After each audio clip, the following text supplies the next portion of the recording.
right, good evening. How's everybody doing? All right, awesome. On behalf of the students, staff, faculty, parents of Key Middle School, we want to give you greetings. I am Joseph Williams. Certainly a pleasure to serve the Key community, and I serve as principal. I was sharing with Mayor Parker, we feel very, very special. We know she has thousands of schools in her Houston community, and for whatever reason, they chose Key. We're here at Cougar Country, so we're certainly honored and feel very special to host this very, very important event. I can only imagine that it's been a long week for many of you in recovering from the devastating floods. And so we simply just want to make tonight make you as comfortable as possible, in this recovery process and starting that. We do have restrooms that are out right in the front of the auditorium, so you're welcome to use those. And after we have the General Assembly here, we will have signage posted where you can direct you to the cafeteria. So we'll be able to help you along the way there. Again, we want to say HISD, we're proud to partner with Mayor Parker and the City of Houston, FEMA, in helping you in this process. So I do want to do one plug-in, being a principal.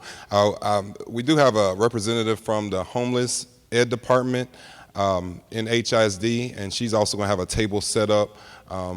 We're always trying to make sure that students increase that graduation rate and decrease the dropout rate.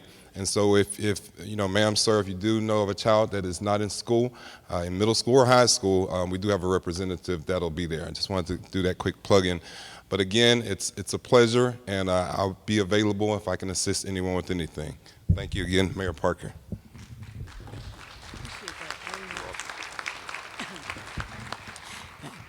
Thank you. We really appreciate you opening up Key Middle School for us. This is the second night we have been in an HISD middle school. I thank the HISD administration for working with us, but it's always the principals who make things happen, and we're happy to be here. One of the reasons that we chose Key is that it was centrally located, and it allowed us to set up a two-part process this evening, which I'll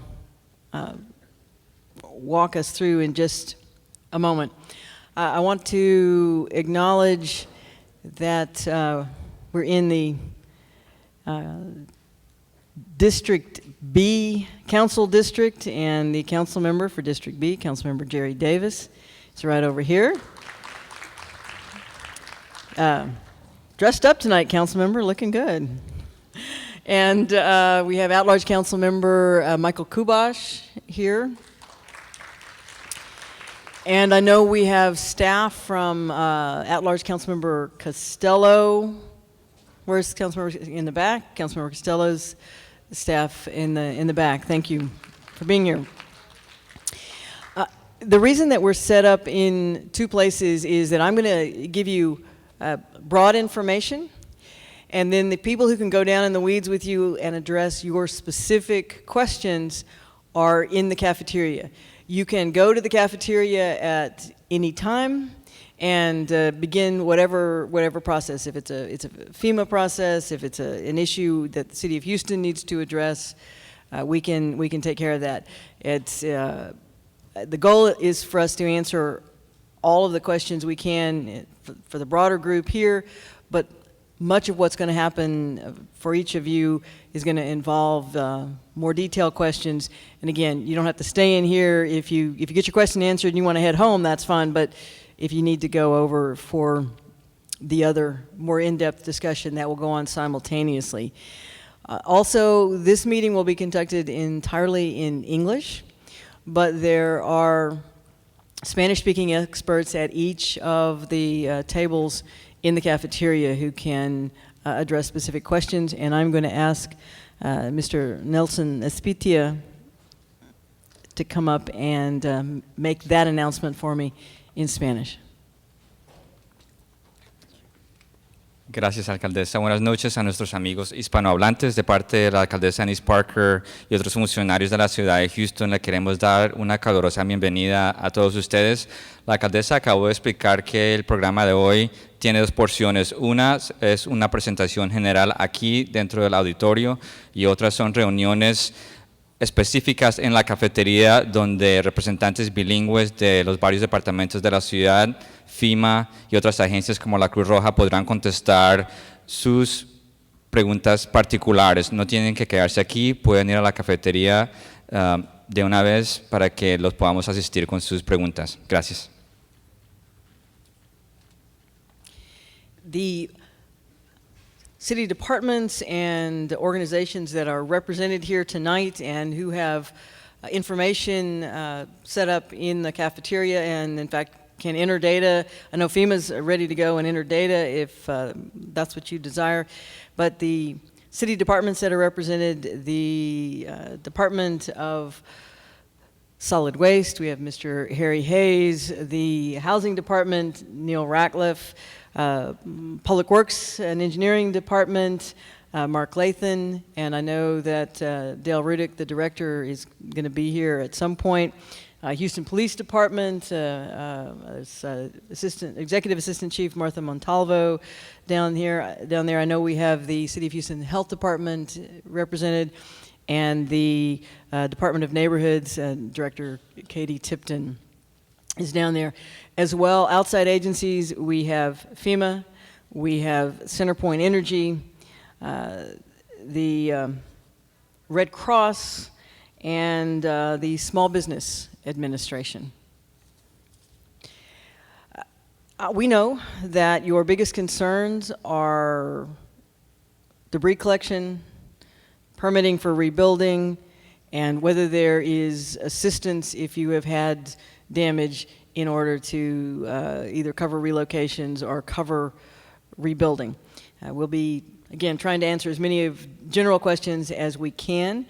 And in addition to taping this event tonight, which this video will be up on the city's website, as is the video from last night, we have also uploaded all of the information that you're going to be receiving tonight to a specific website, and that is HoustonRecovers.org. HoustonRecovers.org. We've been through a lot, and this is just, actually, I think this is day 11 of this experience, and I want to just remind everybody what we are classifying as this local Memorial Day flood actually began on Saturday, May 23rd, the night of Saturday, May 23rd, when the first really heavy storm wave came through Houston. It spawned a tornado that next Sunday morning, which caused a considerable amount of damage in southwest Houston, including damaging a large apartment complex, putting hundreds of people out of their apartments, and we mobilized at that point for the disaster recovery. Then the wave after wave of weather systems went all the way through this last Saturday, May 30th, with the additional flooding that struck the city. I noticed that we've been joined by Congresswoman Sheila Jackson Lee. Congresswoman, welcome. Thank you for being here. And Councilmember Jack Christie is here as well. Where's Jack? Ah, there you go. Thank you. Okay, so in the immediate storm, we need to acknowledge that we mobilized our first responders. We had a volunteer contingent that responded to the tornado, and that volunteer effort remains operational. We've just kept going. 2 nights after the initial storm event on Memorial Day night, that's when the major downpours began, street flooding, and then the bayous began to back up and overflow their banks. On that Tuesday morning, as a precautionary measure, the the school districts, Harris County, the city, and many others asked employees to stay home. And I declared a state of emergency. We began to do what was necessary to keep our citizens safe and respond to the storm. In addition, we began recovering the bodies of 7 people who died in this storm. And I think it is important to acknowledge that many people were inconvenienced, some terribly inconvenienced by floodwaters, but that we also lost 7 Houstonians during this event. Tuesday ended with Governor Abbott flying into Houston specifically to offer his assurance that he would work with the city of Houston on a disaster declaration. And the reason I'm giving you this background is that disaster declaration is very important for what you will need as you move forward in rebuilding. I can declare an emergency, and that gives me certain powers in the city, but for FEMA to allow their assistance to come into Houston, the county judge also has to concur that we have had an emergency. He has to forward the information to the governor. The governor petitions the president, and then the president, under federal law, we have to hit certain milestones in the amount of damage. So we were scrambling in order to quantify whether we had reached those milestones in damage, get that information up, and then the disaster declaration from the president comes, and that authorizes FEMA to come down and help us. I will tell you that I don't think I've ever seen the process work faster. On Tuesday, we were still dealing with floodwaters, and by Friday, all the paperwork had been submitted, and the president declared that we were one of the disaster areas, and FEMA began to mobilize. We didn't wait, of course, for that to happen. We were doing whatever we could to get prepared for that declaration. But backing up, Tuesday, as I said, we were recovering. We were searching for victims on the rescue. On Wednesday, we began the actual recovery process. One of the things we had to do is clear the roadways. We towed more than 1,400 individual vehicles out of freeways and major thoroughfares. So I'm telling you, if you have not picked up your vehicle, and we still have a number of those flood-damaged vehicles, ultimately we'll salvage them, we'll do something and get rid of them, but we have a lot of vehicles. We'd like to have them claimed, and you can go find my towed car.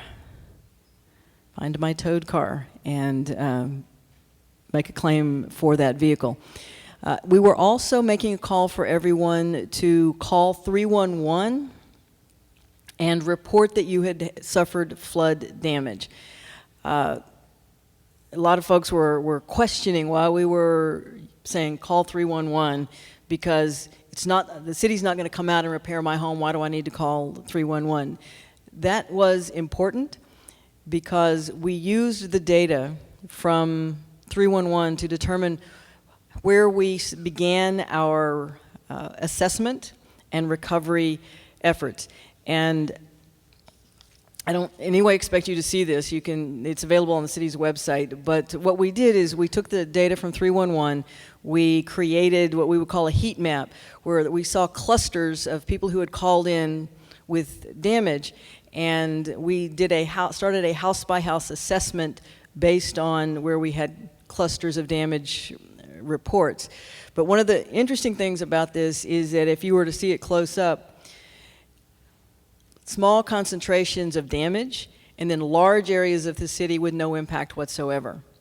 It's making it very difficult for us to find the isolated pockets where we had significant flooding and are sometimes wind damage, fallen trees and so forth on people's houses, because they are so scattered. But what we did is that we would go to the locations based on 311, and then we would work out from there. That was Department of Neighborhoods, inspectors from Public Works, and we were canvassing door to door in those neighborhoods. A couple of purposes. Again, to quantify the problem for FEMA, but for Wednesday and Thursday, we were still looking for victims. We were looking for the elderly and the disabled that might be in flood-damaged homes, and no one was checking on them, and they had not been located. We went from that information, and again, not showing you this because I expect anybody to see this map. It is available on the website. We then translated the actual visible inspection, personal inspection of the houses one by one into a database so that we can track how many houses were actually damaged in the flood. Again, this is important because as we do debris collection, this helps solid waste work through its routes for going out and finding out where we're going to be picking up flooded carpets and couches off the side of the road. When the president made his FEMA declaration on Friday, we immediately, our solid waste was ready to go. Our crews were out on Saturday beginning to pick up in the most heavily impacted areas. And then by Sunday, we had outside contracted crews doing the same work. And our city crews will be on mandatory overtime. They'll be working 6 days a week until we get our arms around the debris cleanup. I'm going to ask Solid Waste Director Mr. Hayes to give you a little bit of an overview of where we are on the debris cleanup. We started in the most heavily impacted areas, which is along Brays Bayou. In the sort of Braeswood Marland area, there are more flooded homes over there than anywhere else, but we know there are places all across the city, but again, they're isolated from each other, and we're trying to track them. Mr. Hayes?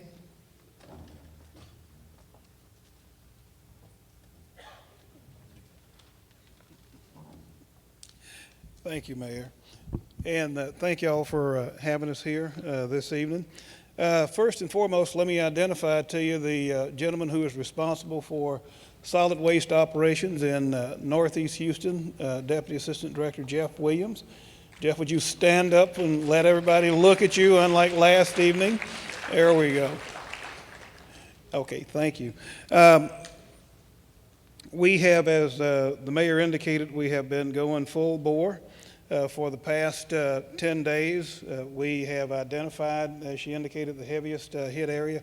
It's about 15,000 homes along the Braeswood area. We also know that we have some small pockets of flooding that occurred here on the Kelly and Bennington area. We're waiting on that debris to come out, which is right around the corner from the Northeast Service Center, which is just across the freeway. We have already provided service to the area that did flood out off of I-10 in Uvalde, which is the wood forest area, and Mr. Williams has that very much on his radar. As the mayor said, if you had any type of damage, whether it was flood or wind, please call 311 so that we can track that location.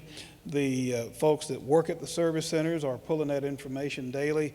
It's helping us to map where we make our routes and where we send the contractors so that we can remove that debris as quickly as possible.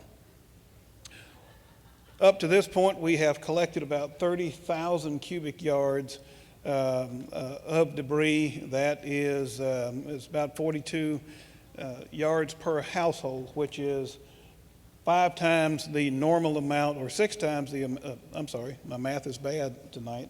I guess I'm getting tired. Normally we collect up to 8 cubic yards per home. And so this is 5 times the amount that you would normally place at the curb if you had a major cleaning project at your home. So if you've seen any of the debris personally on TV, you know that this has been a major event for those affected. We have a number of other pieces of equipment that are out in the field working in addition to the city crews. We have 71 contractor units that are working. We are making every attempt to continue with our normal heavy trash collection schedule. This is a junk waste month, and so far we've only had to amend that one time. I don't expect that we would have to do that again based on the rate at which we have been making collection, because we are on the 6-day work schedule, which provides us with additional flexibility. If changes are made to the collection schedule, then we would post that information on the department website. It would also be made available by the 311 Customer Service Center. We would use the council members' offices to communicate that information to you because of the strong network of civic associations and super neighborhoods that we have in that information chain, as well as I think I said council members' offices, so we've got that covered. The mayor has approved us opening the neighborhood depositories 7 days per week. They are open on their normal summer schedule from 10 to 7. She has also authorized us to suspend the 4 visits per customer per month.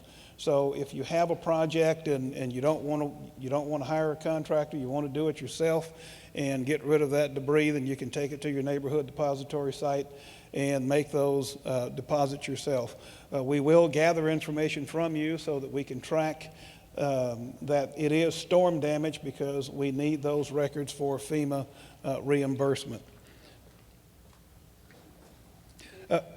Get it out, please get it out. Do not wait to get your debris on the curb. I have been out in the field for the last 10 days talking with people. I'm hearing different stories about folks attempting to wait. There are health issues related to maintaining this debris in your home. If it is flood debris, you can damage your HVAC systems. It just builds. So if you have wet carpeting, wet sheetrock, wet furniture, please get that material to the curb. Call 311. Let us know it's there so that we can get you on the collection schedule. It is my anticipation that we can complete the debris collection by the end of this month. That's what we hope to do. We acknowledge that most of you can't get debris out to the curb in one swoop. Folks are getting it out 2 to 3 rooms at a time, so we're going to make multiple passes. So if we collected today and you weren't able to get your debris out, please put it out. Call 311 so that we can get you on that next collection schedule. The last thing I want to say to you is please help us be as efficient as possible as the crews make collection. Well, what does that mean? Place the material away from low-hanging wires, place it away from trees, place it away from your mailbox, place it away from any gas lines or water lines. We want to ensure that we can protect the safety of the crews, and we want to get the debris away from your home on our first attempt.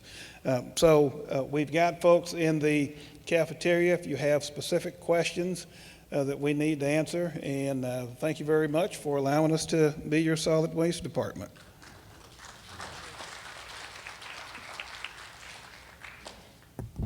Again, to quickly recap that, if you want to haul it to the depositories yourself, bring it on. We are open 7 days a week, and we have suspended the maximum 4 times a month, so that you can continue to bring stuff in. Again, as I said earlier, all of this meeting will be conducted in English. We do have Spanish speakers in the cafeteria who can give you specific answers. That's all we're going to say about debris removal. When we get to the end, we're going to answer questions, and we have the microphones here, but we're going to try to drive through the information most of you need. And again, if you hear your answer and you're ready to go on someplace else, you can do that. Next, we want to talk about permitting. If you are damaged and you're wanting to do repairs, we have not suspended the requirement that you pull permits. They are there for your protection and the protection of your neighbors. One of the significant things we look for after a flooding event is electrical damage. You're pulling out the carpet, if you're pulling out the sheetrock, and I have authorized the use of whatever necessary overtime we need in order to process permits as they come in, but our normal permitting process is in effect. The critical difference, if you're wanting to rebuild your home, is whether you are in a designated floodplain or not in a designated floodplain. And some of that can only be answered on a case-by-case basis. However, I'm going to invite Mark Lathan with the city's permitting division to give you the overview of what the issues are going to be for permitting.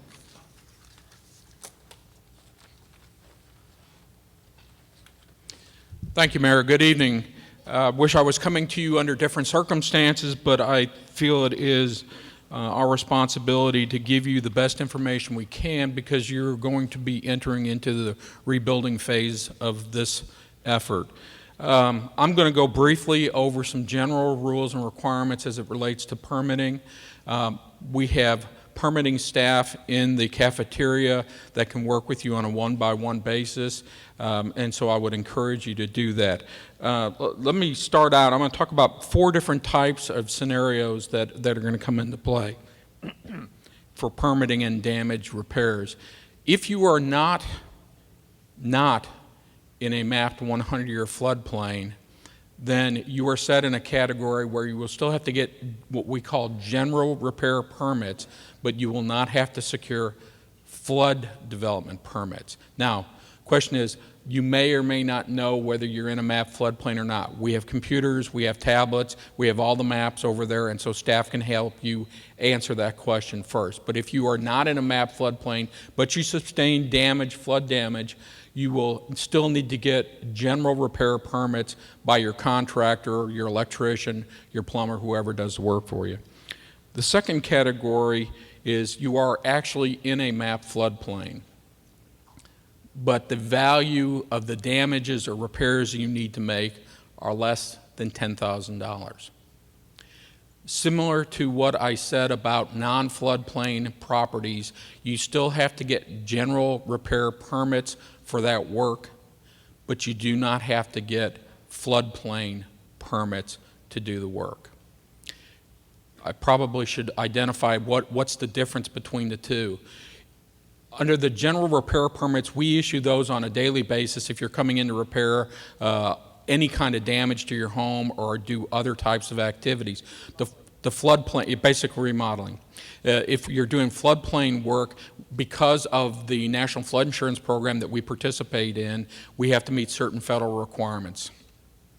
The third category, again, you're in the MAP floodplain, but your damages are somewhere between $10,000, and a threshold that I'm going to talk about in more detail in a second called substantial damage. In that situation, you have to have both general permits and you have to have a floodplain permit, okay? Now, the key word that I said there was substantial damage. What does that mean? Under FEMA rules and regulations and under the National Flood Insurance Program, the definition of substantial damage is the value of improvements necessary to bring your home or structure back to conditions in place before the event happened. Well, how do I know what that is? Well, that's the first key thing we're going to help you with, is we're going to help you identify what is the value of your home, not the land, but your home and your structure before the event happened. And there's a variety of things we can use to do that. You can have an appraisal done by an appraiser. You may have had an appraisal done recently, as much as a couple of years ago, if you did refinancing, if you did an addition, you did anything with a mortgage company, or you may have just bought the home. We will accept those appraisals also. We will use what is called the FEMA proof of damage that FEMA will generate as a result of their assessment of the properties. And then lastly, if we have to, and this is our least preferable way, we will use the values that the HCAD has established for the value of the structure. I say that's the least popular and our least desirable because the HCAD values are based for taxing purposes, but they don't necessarily represent a true reflection of what the value of your home is. And so because you are going to be substantially damaged when you exceed 50% of that value, we want to make sure that we've got the right pre-event value for your home. So that's the first step we'll need if you're in that category that we call substantially damaged. We'll then need to know what is the value of the improvements that you'll need to do to get you to that level. If you are less than 50%, we will process you with a normal building permit, general repairs, as I said, and a floodplain permit. If you are one of the unfortunates that happen to be in the category of substantially damaged, then we have to go through another set of exercises. Under FEMA requirements in the National Flood Insurance Program, we, the city, cannot issue you building permits to rebuild your home if it's substantially damaged unless you bring it up to current flood standards. That could mean that you may need to elevate your house because it's too low compared to the existing flood elevations, and several other opportunities. That's not an easy thing to do, and we understand that. There are various methodologies available for us to look at the value of your damages, the value of your home, and we will work with you to the extent that FEMA allows us in terms of discretion in terms of how we make those determinations, but we are bound by FEMA's rules as a member of the National Flood Insurance Program to follow those. I'm going to stop there. If you have specific questions, please visit with staff over in the cafeteria. They will be able to look at your specific location. They won't be able to start the permitting process for you tonight, but they can get you the information that you will need in order to do that.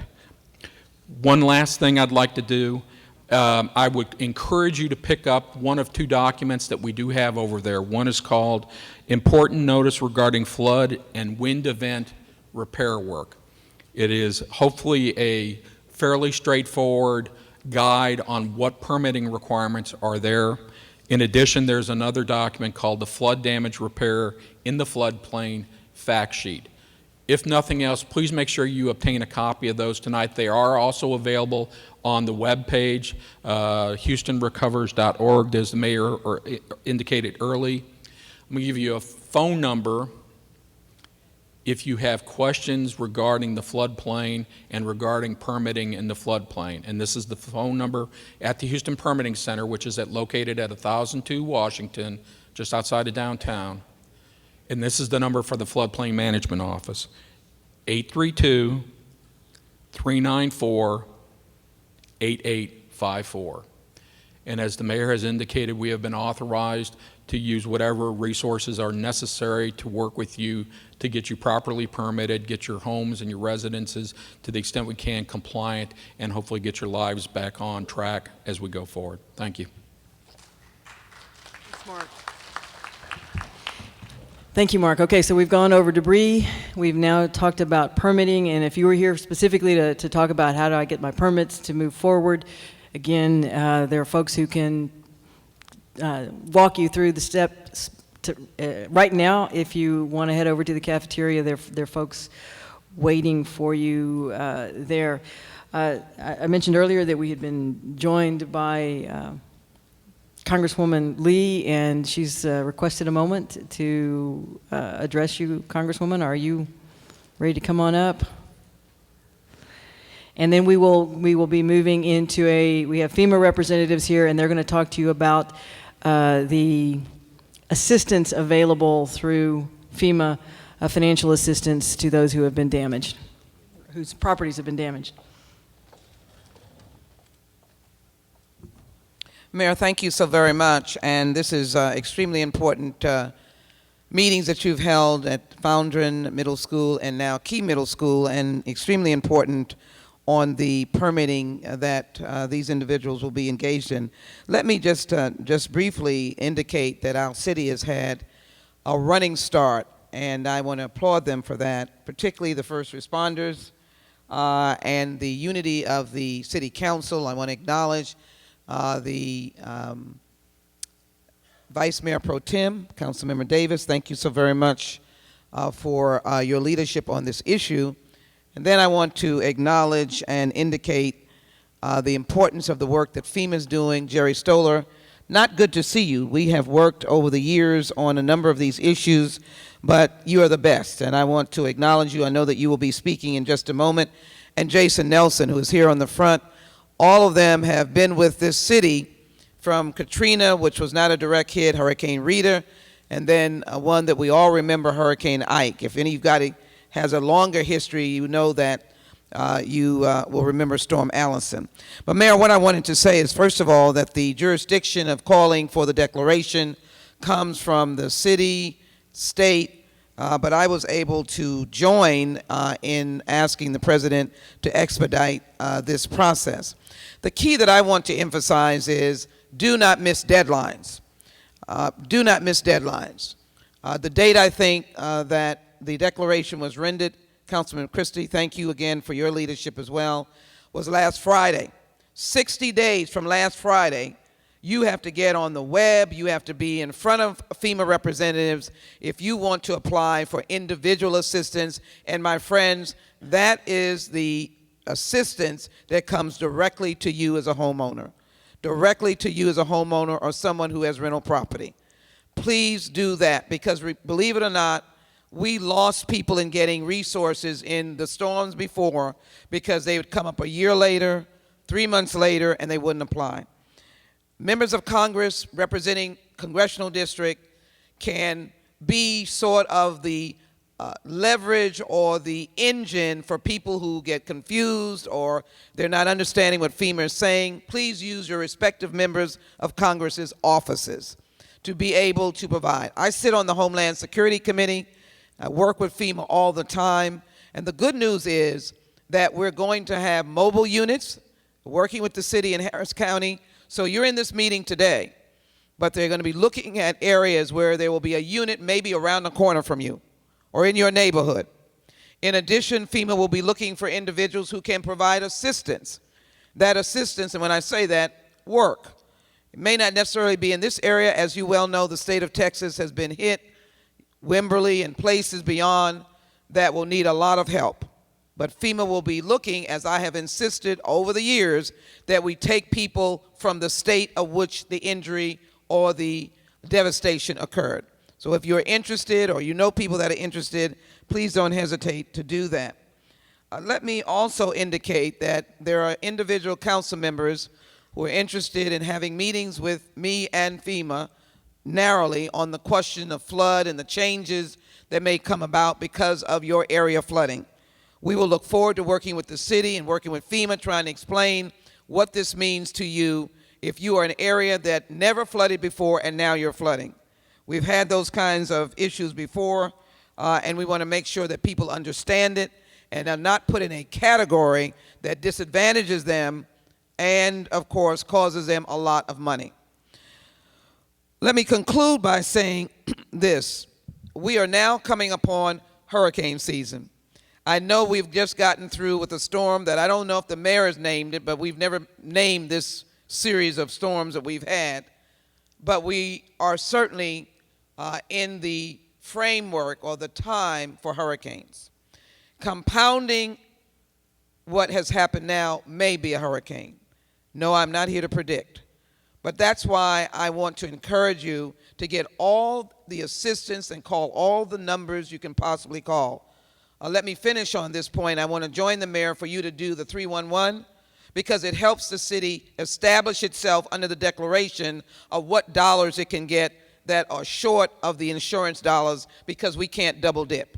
So the only way we know we can do that is if we get information from people around the city. There may be a tree down somewhere that has not been reported. One of my staff had a tree fall right in front of them. It was so large, I don't know if the tree is still down or not. The only way we'll know, and whether that tree damaged something more than falling across, is for you all to call. So I'm going to use a Homeland Security terminology: see something, say something. It helps us calculate the dollars that this city will be eligible for. And when I was making the point about hurricanes, if you do not report and get in the system for this, and then you have compounded damage, that poses a difficult challenge. We're still seeing people who have blue tarps on their roof. And I've indicated to FEMA that I want to go around again with them because they're still suffering. They missed deadlines, but we're looking to see what possibilities. But say, for example, there's a blue tarp, and there's this damage, and then there's more damage, and it has not been reported or not been resolved. Please take advantage of this information. Again, I want to thank the city and the county. I'm at town hall meeting that I wanted to be at this afternoon, but I want to thank all of those who've given this first response and commit to working with you. I see Neil here, and I know that we'll be talking offline about some housing issues and people that you've been able to help. But as they say when we go to our seat, report, report, report. And thank you, Mayor. She's getting my stuff that I'm grabbing up, which we always do at the podium. Is this yours too? Is that yours too? Okay. Report, report, report. Thank you all very much. We're here to help you, be of assistance. And FEMA, let me thank you very much for the work that you're doing here. I know that we appreciate it. Thank you.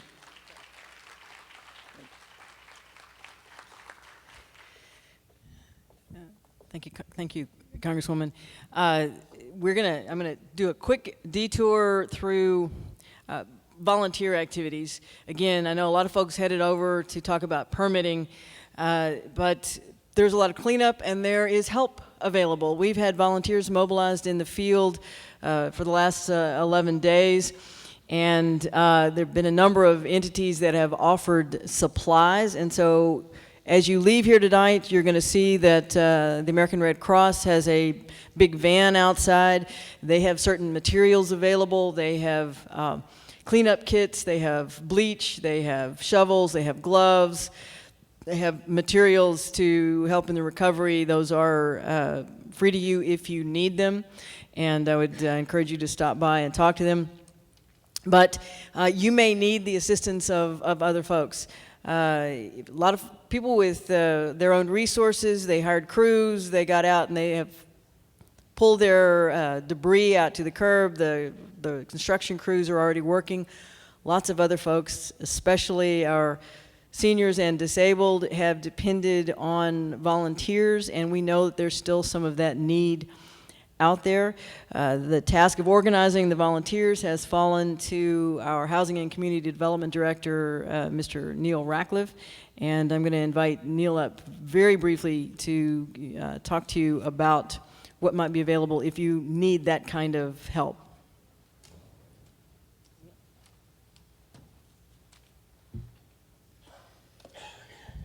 Thank you very much, Mayor Parker. And Congresswoman Jackson Lee, we appreciate both of your dedication and commitment to helping all the folks who are struggling. Let me just ask a quick question. How many of you in attendance tonight had flooding inside your home? Okay. And how many of you have been able to already get the soaked carpet and the other items that were damaged out of your homes? Have most of you been able to accomplish that? What we're looking for, that's good to see, is folks who may have a difficult time doing that. So we're looking for those who are perhaps elderly, disabled, and we have volunteers who can help. If you need help, then there's two things to do. One, call 311 and let them know that you've had flooding in your home and you would appreciate some volunteer assistance. Are there any here who live in apartments who have experienced flooding? Okay, thank you, ma'am. We have a couple representatives from my department who can visit with you later to help out. We do have the possibility for relocation assistance, and for that, we'll talk to you tonight, but you can also call 211, and they can help you with needs that you have. Just briefly, we've been really gratified to see the number of volunteers that have come forward to help their fellow Houstonians. I'll just give you a quick list. Moms and Ladies of Southwest Houston, the Westbury Baptist Methodist Church, the Church of Jesus Christ of Latter-day Saints, Jersey Village Baptist Church, Whitney Bank, Nechama Jewish Response to Disaster, All Hands Volunteers, Houston Habitat for Humanity, Rebuilding Together Houston, Houston Community Tool Bank, National Association of Christian Churches, the Texas Conference of United Methodist Church, Natural Pause, and Volunteer Houston. And there are more out there. So my job has been to try to help those groups find the people who really need to be helped. So please let me know if you need help. I'll be here tonight, and we'll get somebody out to help you. Also, we had great help from Walmart. They provided help. We actually have several hundred volunteers who are out serving right now, helping those who need it, and Walmart was right on the spot. They brought us tools, gloves, food, and HEB is helping out with some of those food needs today. So we hate to be meeting with you under such difficult circumstances, but we really do want to find every way that we can to help you, and we love to see Houstons helping one another. So thank you, and have a very nice evening. We have set up a fund for those needs that won't be met by insurance and won't be met by FEMA Federal Disaster Relief. It is the fund will be named Greater Houston 2015 Flood Recovery Fund. Greater Houston 2015 Flood Recovery Fund. It is, if you go to HoustonRecovers.org or to the city website, you will have a link to get to that for anyone who wishes to donate. But also, as that fund, we're not doing a major fundraising drive, but we've had a number of folks from around the country who have indicated their desire to assist, and that money will be made available as it comes in. Just a quick aside, the Congresswoman mentioned that this is hurricane season. Yes, it started on Monday, and this Saturday is our annual Hurricane Preparedness Workshop. It will be at the George R. Brown from 10 until 3. It is free. One of the challenges is that there are 1 million people, I'll say that again, there are 1 million people new to this area since Ike, who've never experienced a hurricane in the greater Houston region. And we encourage folks to come to the Hurricane Preparedness Workshop and get more information. It is a fundamentally different event than the one that we just experienced. Now, I said debris, permits, and what is available from FEMA. But before I want to make a few remarks about FEMA and the City of Houston and the work that we're doing. No one from FEMA, no one from the City of Houston will ever ask you for your Social Security number, any bank account information, either in person or on the phone. If you call FEMA, you initiate the call. They may need that information, but no one is going to come up to you and ask for that kind of information. One of the things that happens in events like this is the scammers come out. And we have already seen that across the City of Houston, lots of folks being preyed upon.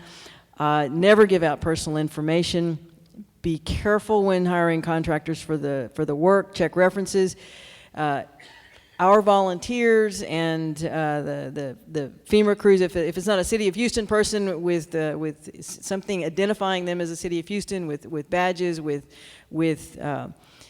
name tags, feel free to ask anybody that's legitimate for an ID, some information.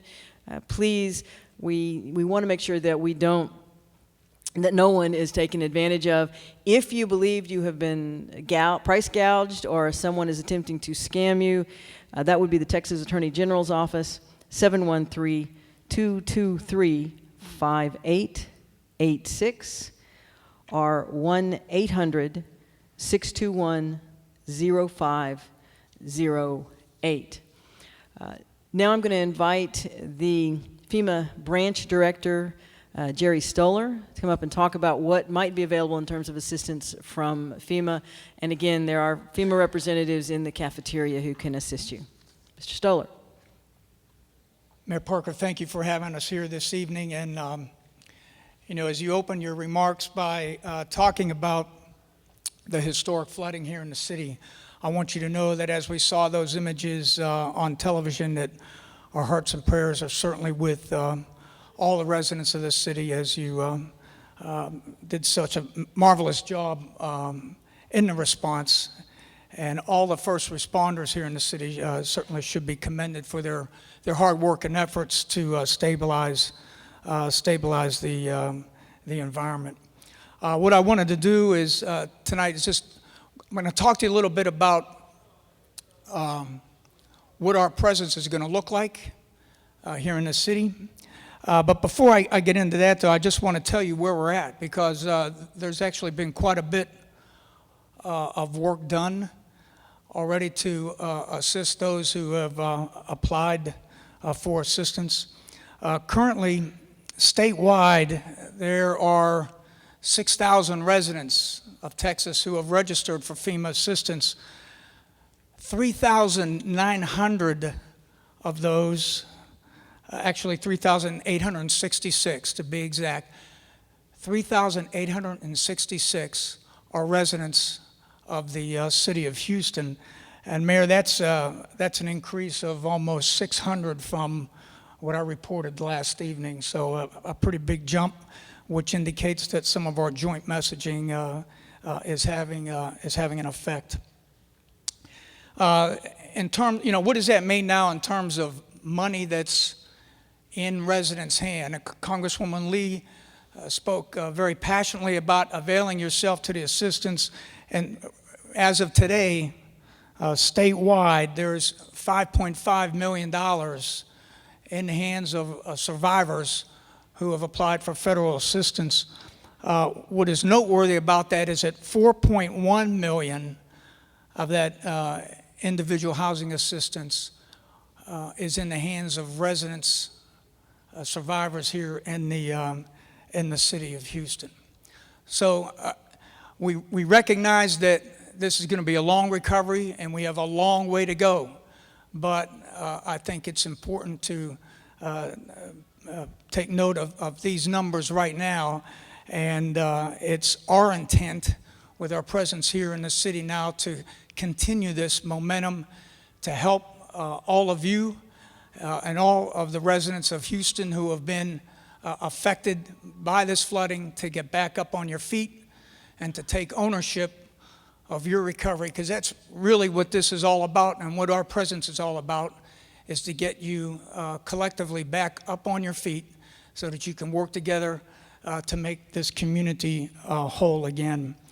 I would also add, in terms of progress that we've made, that you know, a big part of this is the inspection of homes that has to occur for damages, and that more than 1,600 housing inspections have been completed in Houston. There's still a significant amount of work to go, but there are several hundred inspectors working statewide, and we're working diligently through that process. So, okay, what are we going to do on the ground? You should know that over the past week, myself and my staff have been working very closely with Mayor Parker and her staff, and in the very near future, there will be an announcement made of where these mobile registration centers will be. I want to stress that, as Congresswoman Lee stressed, the importance of availing yourself to federal assistance. For the next several days, that is going to be our focus. So these mobile registration centers will be intended to come into the community to enable those who need to register with FEMA to do so. I actually have specialists that are here in the cafeteria this evening that can also assist you with that process. In addition to that, I will have FEMA employees in the neighborhoods walking door to door and inquiring as to what problems there may be, assisting the mayor and her staff in perhaps identifying pockets or areas of damage that have not yet been identified, and most importantly, giving residents the opportunity, those who have been affected by the flooding, the chance to register for FEMA assistance. And so again, because of the need to take some time to identify the scale and scope of this event, I feel confident that in the very near future, an announcement will be made as to where these mobile centers will be set up and where FEMA employees will be actually working in the community, door to door, one-on-one with survivors who have been impacted from the flooding. I would now like to just spend a moment to talk a little bit about the Small Business Administration. The mayor mentioned that they are present here this evening, and they also have a representative in the cafeteria. You know, those who have been affected, homeowners are eligible for up to $200,000 in low-interest loans from the Small Business Administration. And although a lot of FEMA assistance, in particular for dental, medical, and funeral expenses, things like that, do not require a survivor to apply with FEMA.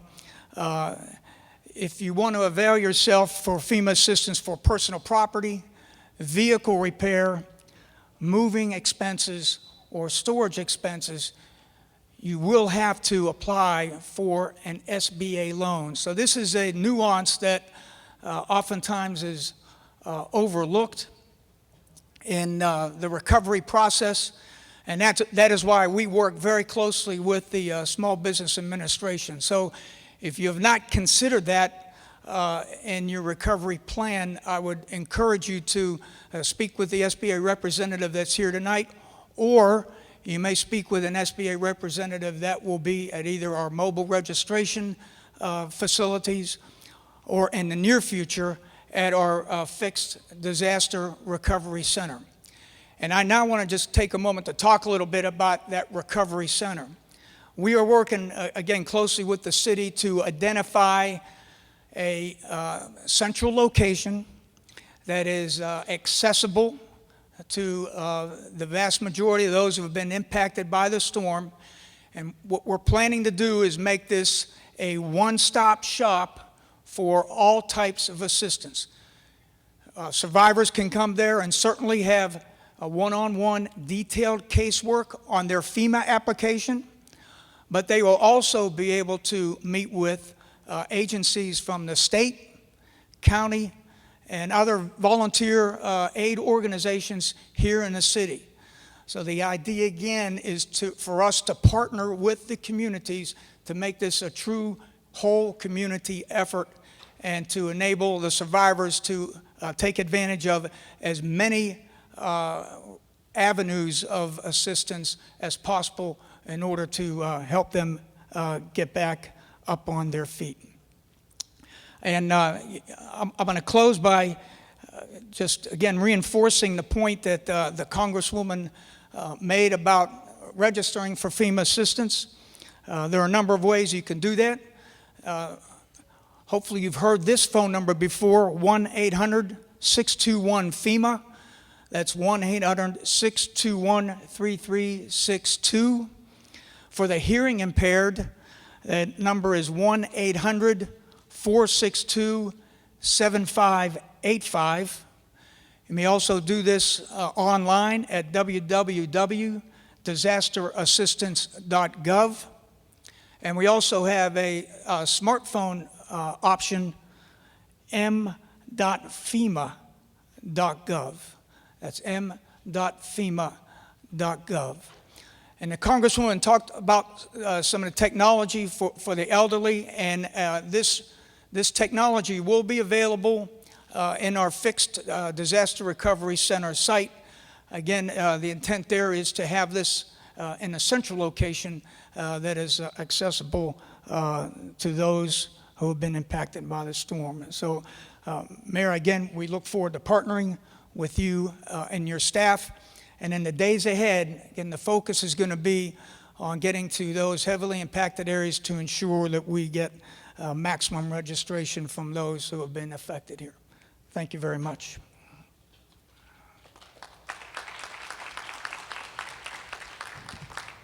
Thank you, and I know that we've been joined by the Director of the Health Department for the City of Houston, Mr. Stephen Williams over there, and you note that, as I mentioned earlier, Executive Assistant Chief Martha Montalvo, she doesn't have a presentation, she is here, and Martha, you want to introduce who else is in the audience?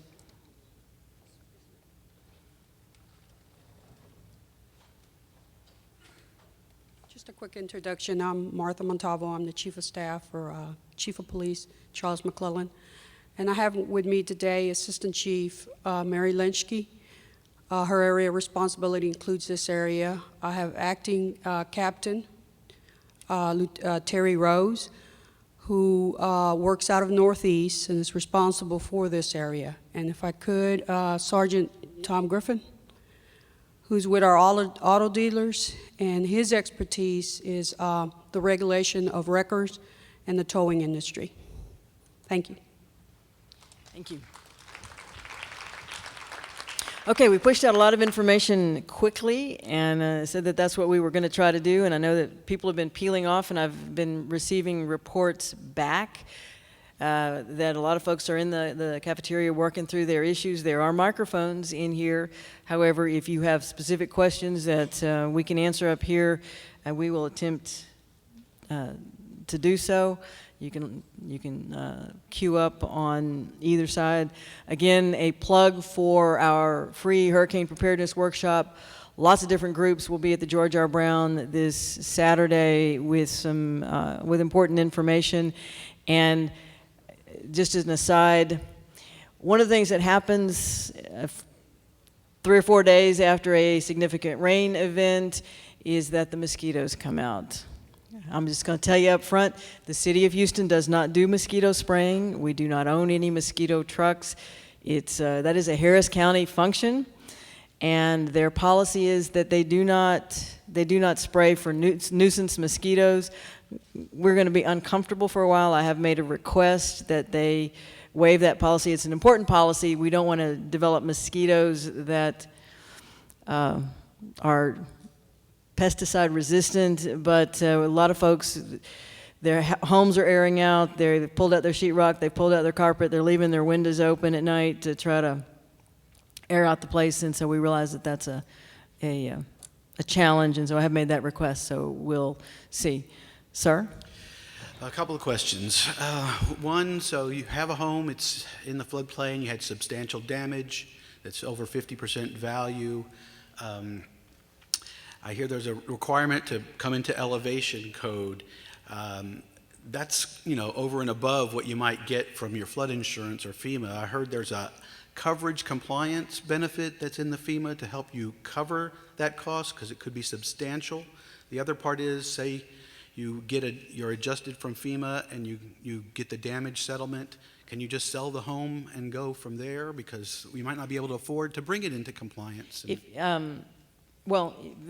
Of course, the challenge, whoever has the answer to that question needs to be working their way up here, but you're not going to be able to sell your home to someone who expects to live in it, because if it's substantially damaged and you are not bringing it back up to current code, you're not going to be able to occupy it. And in order to truly determine whether you've hit that substantial damage threshold, we can work with you if you want to sit down with our experts, and we'll go through it with you. One of the opportunities is buyouts. The City of Houston has not traditionally run the buyout program. That has actually been Harris County. If you are in the floodplain and have had repeated flooding events, that might be the way to go, and we can make the connection for you to the opportunities if there will be a buyout through the county.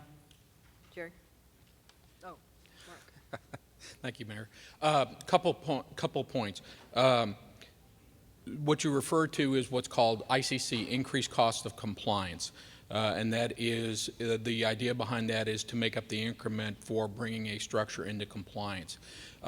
However, if you have a structure that is substantially damaged, and it can be either elevated or it can be potentially demolished and rebuilt, or it can, as the mayor said, it could be bought out. The city does not currently participate in the buyout program for a number of different reasons.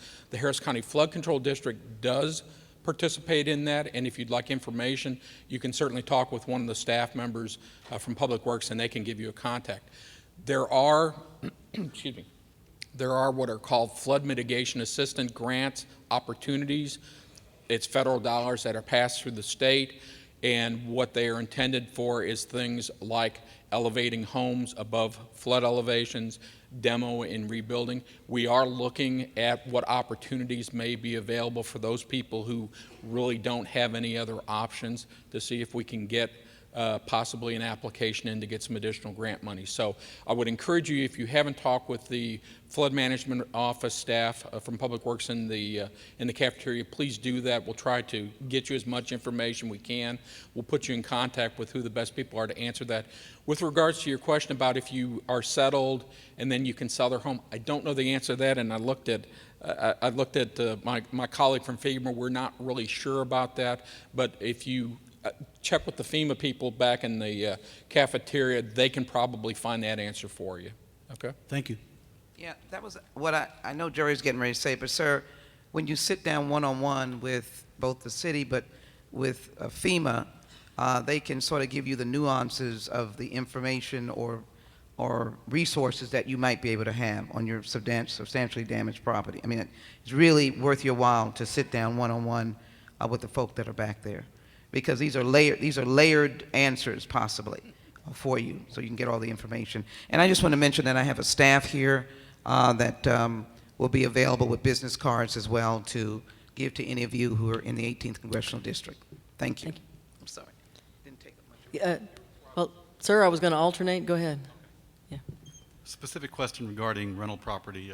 Councilwoman Lee said that she mentioned that FEMA would provide assistance for If you would speak up just a little bit. That FEMA would provide possible assistance for rental property because one of my rental properties did in fact flood. I think we were referring to the fact that if you are in rental property and that unit has been rendered uninhabitable and you're having to scramble to find another place to live, there is assistance available for that. If you are a landlord, I don't know if that's your question. Correct. I am. Did someone answer the question for a landlord, please?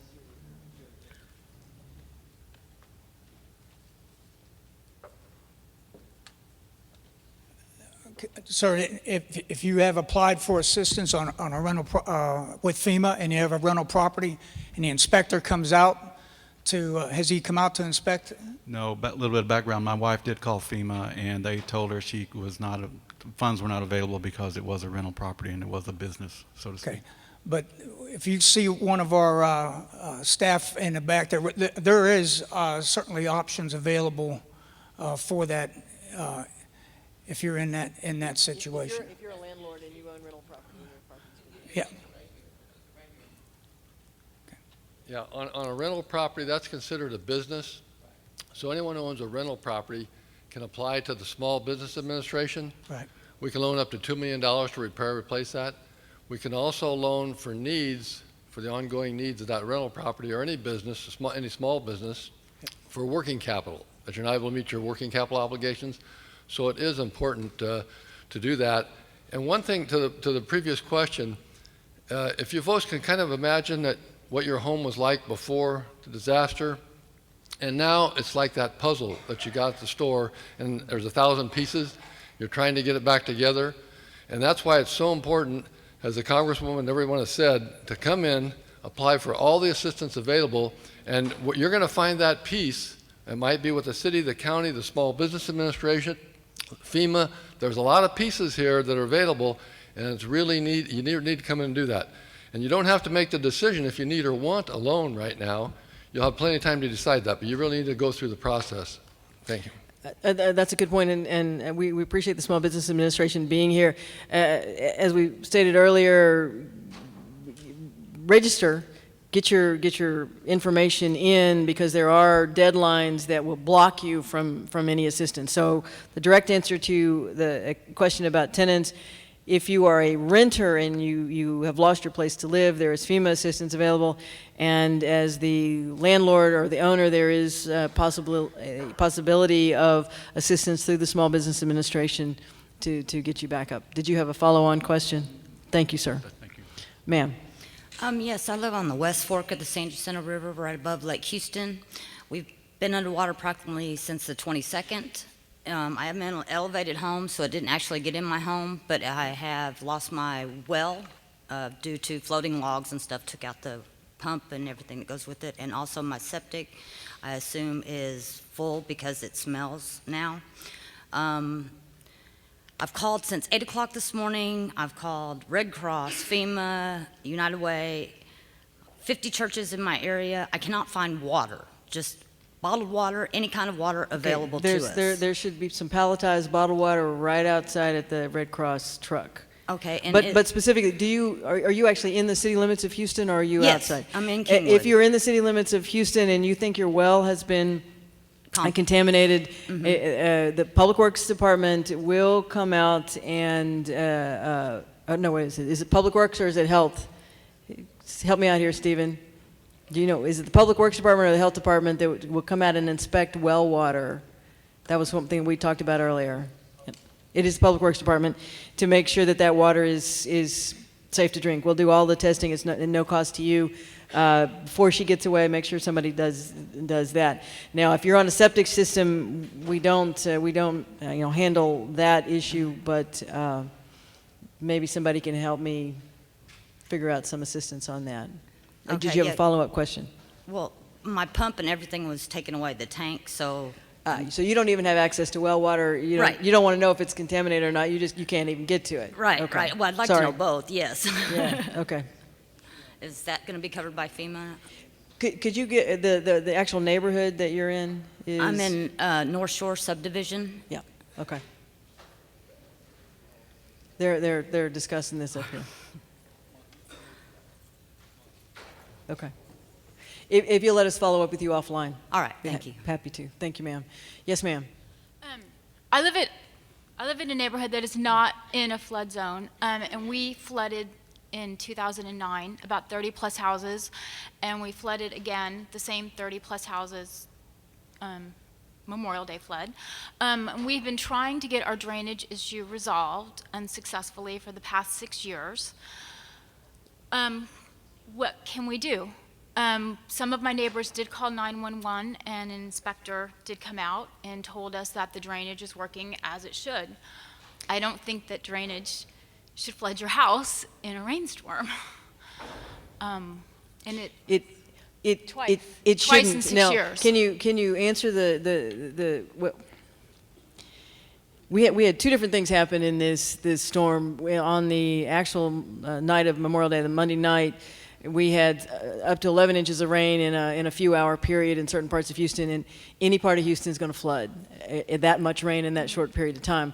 Then we had flooding, particularly the Brays Bayou flooding, was as the crest moved down from the west toward us. And so, are you on? It's not the Brays Bayou. It's around Memorial City Center with a lot of construction, and they have not addressed. Because I was going to ask, was it a creek overflow or a bayou, or was it backing up from the roadway? Because one of the clusters of flooding we identified is out I-10, just north of the interstate, and we think that there may be some the expansion of the interstate may have compromised drainage over there. So, but that doesn't seem to be your issue. No, that's not our All right, issue. if you will. And we've been working again with people for about 6 years, and check in with. So obviously, I can't answer your question here, but don't leave. Check in at the Public Works table and let us pinpoint on a map where you are and where your neighborhood is, and try to work back from there. As soon as we get done here, we'll all decamp over there and we'll follow up with you. okay. Thank you. Ma'am? I've been helping my friend with her house. She had like 10 inches of rain, so I put my house on the back burner, and now I'm coming to my house because we've cut out all our drywall, removed her floors. She was worse off. What do we have to do to prepare for an inspector to come out? Do I have to cut at the drywall? I mean, I don't know if it's bad under there. If the drywall was in the water, you need to cut the drywall out. Because it was more not, her house came up 10 inches, mine came kind of in low. Well, and whatever was in the water, you really need to take you really need to take that out. But a better answer, somebody on permitting, FEMA inspections. Which one of you? I just don't want to call somebody and they come out and them not. And have it's if you've just had a few inches of water. I know it's not just a few inches of Yeah. water. It's major impact. But our big concern is if the water comes in and covers the electrical outlets. That's the big danger, and that's that deeper water. Because there's definitely smelling of mold, but I don't know where to, Yeah, how far in I should cut out. Let me speak to your question about drywall. You're absolutely right. If the water came in, say, under your front door, that's one thing. But a lot of homes, particularly if your foundation is a slab on grade, you have what we call weep holes in the veneer, and the idea is to let water in and out, believe it or not. But if that water gets in, it's not only the sheetrock, it's your molding, it's insulation that may be behind the wall. So as the mayor indicated, if it's been in water, don't just cut it at the line where you think the water was. You need to go above that because it will draw the water up into it. You need to make sure that you remove not only the drywall, but anything like the insulation behind it that would hold water so that you don't get the mold situation. In terms of inspections, are you waiting for a FEMA inspector, or where are you in the process? And maybe it's better if we can meet you in the cafeteria and get you one-on-one, because I don't want to try to guess your answer up here. I want to get you a factual answer so that when you leave here tonight, you know what you need to do, okay? That's perfect. Thank you. But it's two different kinds of inspections. The FEMA is about if there's reimbursable damage through the FEMA program.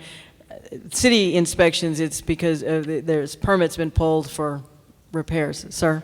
So I've been reading a lot on the Facebook support groups for the flood.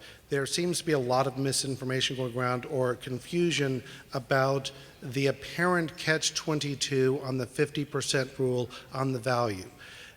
It seems that some people are thinking that information, especially after last night's meeting, there was a lot of misinformation before, yeah. That if you have a value of, let's say, $300,000 for the structure pre-event, and you are $200,000 pre-event, and the FEMA comes out and says you've maxed out at $250,000. We're just going to state it. Your proof of loss is $250,000, or the flood adjuster, and also for your contents. That by default, by saying that proof of loss, that the code department is going to say, sorry, your proof of loss is for $250,000, and your value for the entire structure was $400,000. Therefore, you've hit the 50%. Okay, so wait a minute. First of all, the contents and the structure forget the contents. You said contents, so I want to make sure we get that really clear. And it's just the structure. So maybe your house is worth $350,000. You take the land cost, and so maybe your house itself is $200,000 and the land was $100,000. So let's start with something easy I can do easy math. So let's say your pre-damage structure was $200,000, was worth $200,000, and you are in the floodplain, because the difference is whether you're in the floodplain, and you believe it's going to take more than $100,000 to take your house back to where it was. So that's the premise. Okay. The premise is actually a little bit more than that, saying that the structure has a value of $200,000, the land is $200,000, and land is immaterial. We don't even need to talk about the land. Forget about the land. And this is what is on the message board. So it's saying, if you have a proof of loss that is maxing out the policy, and the structure has a value of less than that the code department will not issue a permit for repair, because by default of the proof of loss, it is exceeding the value of the structure. And that is what is going through this group like wildfire. The problem is that what you said earlier, sir, about if you could get an appraisal that shows part of that, but I spoke to somebody who went to the office today, and they had a contractor's estimate of what needed to be done, and the code person said, we are not going to accept what the contractor says the repair estimate is, but it's going to be. So that's the issue. That's going through fair. Come on down. Facebook We've answered right this now. question. There's bad information floating around out there. We've answered this question. And I don't know if you, hang on, sir. And this is Dale Rudick, who is the Public Works Director for the City of Houston. Sorry, I did not see you back there. You're tall enough, I should have been able to spot you, but I don't know if you could hear the question.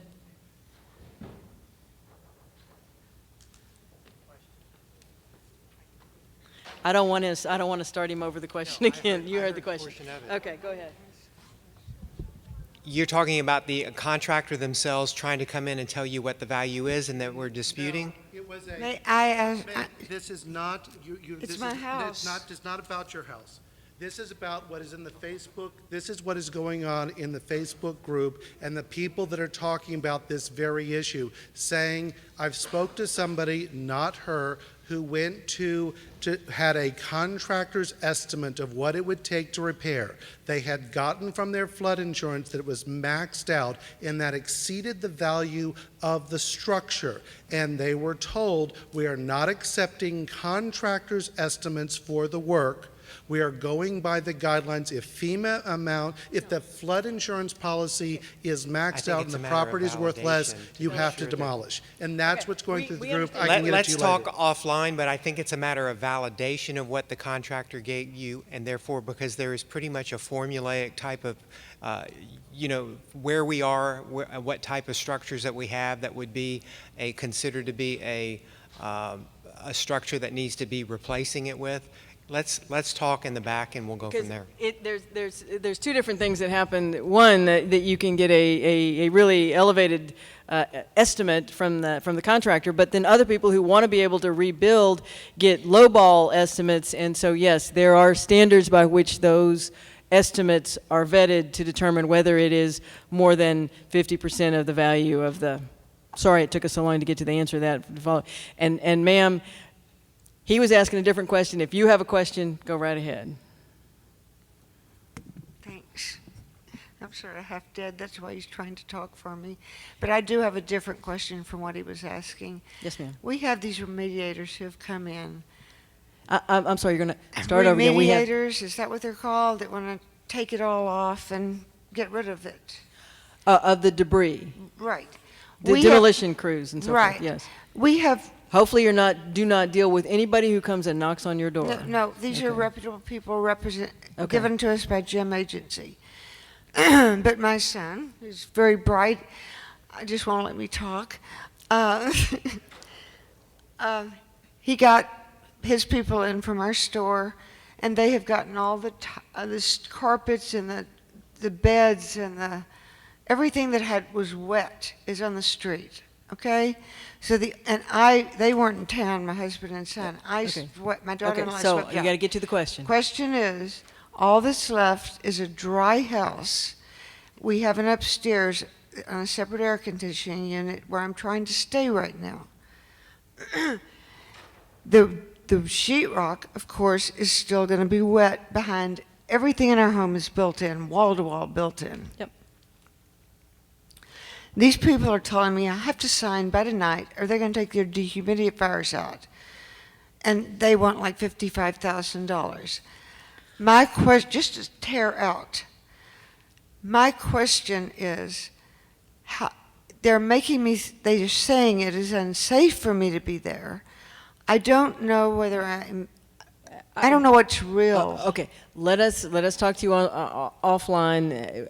I don't know that we can make the determination whether it's safe for you to be there, but any contractor that gives you a deadline like that and is trying to pressure you into signing something, I would think twice about. So let us have more conversations about that. The last question, though, in case this happens to anybody else, They do have dehumidifiers in every room they're charging a fortune for. They said if I don't sign, they're removing them, and I think that ma'am, the dehumidifiers won't work unless you get all of that, all of the sheetrock and the insulation and everything that was in the water out of your house. So you might as well. I mean, there's no need for dehumidifiers if unless you cut that stuff out and remove it. Please allow us to talk to you offline. And I'm going to give you a last question over here. We're not going to go away, but we will be going over to the cafeteria, and we're going to start doing the one-on-one questions. Sir. She was actually ahead. I did. Can I have the last question, but she wants to go first. Okay. And again, I gave the number earlier. You may contact the Houston Police Department, but the agency that investigates price gouging and fraud in these circumstances would be the Attorney General's office. I gave the number earlier. Yes, ma'am. I don't have a question as much as I have a statement. I was 2 days trying to sign on to the link from Houston City line. I kept getting these Jose and Jason want to sell me malware, and they keep freezing up my computer, etc. And that's why I had to come in here tonight to sign in for FEMA. I don't know what's going on. I have no. If you're calling one of the city's line, you're not going to get. This is the link through the city with my own at my computer at home. Okay, and, let me. I couldn't get through the 311. It's okay. malware. Yeah. Somebody may have compromised your computer because we don't do ads on the city website. So let us talk to you about that, sir. I said you were in line over there. Anybody else with a question? Did you have a question? Yeah, I have a question. First of all, you were talking about the appraisals that we might need to get for our property in order to stay below the 50%. Would the fact that we have our improvements insured for a certain amount, would that be valid for? No. It's not. I mean, you can have enough money, you can have enough cash to come back and build it right back. But again, whether it's cash or insurance, it's about the determination of the value of the improvements. If I have my improvements insured on my general casualty for $300,000, isn't that evidence of the value of the improvements? No, sir. Come on. You have to come over here, Mark. Yeah, you have to do it on the microphone.